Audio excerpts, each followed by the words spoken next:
अस्सलाम वालेकुम, कैसे हैं आप। आज मैं आपके साथ स्पेशल करेले गोश्त की रेसिपी को शेयर कर रही हूँ।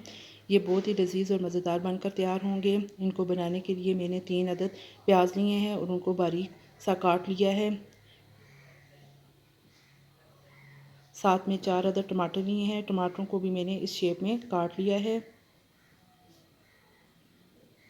1 किलो करेले लिए हैं, उनको मैंने बारीक काट कर 1 घंटे के लिए नमक लगा कर रखा है। फिर 3 दफ़ा पानी डालकर रगड़ रगड़ इनमें से नमक निकाल दिया और दबाकर तमाम पानी भी निचोड़ लिया है। साथ में आधा किलो मेरे पास गोश्त है, ये बीफ है। 2 टेबलस्पून अदरक और लहसुन कूटा हुआ, 1 टेबलस्पून कुटी हुई लाल मिर्च, 1 टेबलस्पून कुछ धनिया पिसा हुआ, 1 टीस्पून नमक और हल्दी पाउडर भी 1 टीस्पून है। सबसे पहले कढ़ाई के अंदर हाफ कप मैंने कुकिंग ऑयल शामिल किया है। इसके अंदर करेलों को शामिल कर लें और मीडियम टू लो फ्लेम पर इनको फ्राई करना है। फ्लेम को हाई नहीं रखना कि करेले जल जाएं।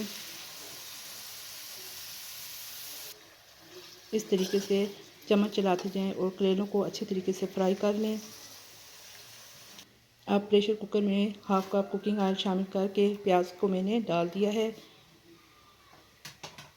प्याज को बिल्कुल लाइट सा ब्राउन करना है।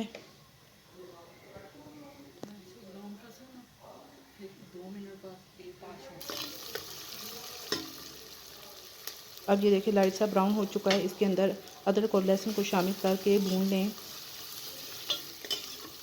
हल्का सा भून लें ताकि इनका कच्चापन ख़त्म हो जाए। अब इसके अंदर गोश्त को भी शामिल कर दें। गोश्त को 5 से 7 मिनट तक फ्राई करना है कि गोश्त का कलर चेंज हो जाए, वाइट हो जाए, पिंक से वाइट हो जाए।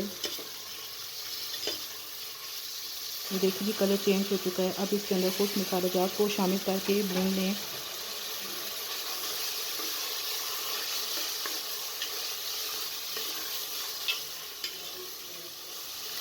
अब साथ में टमाटर को भी शामिल कर दें।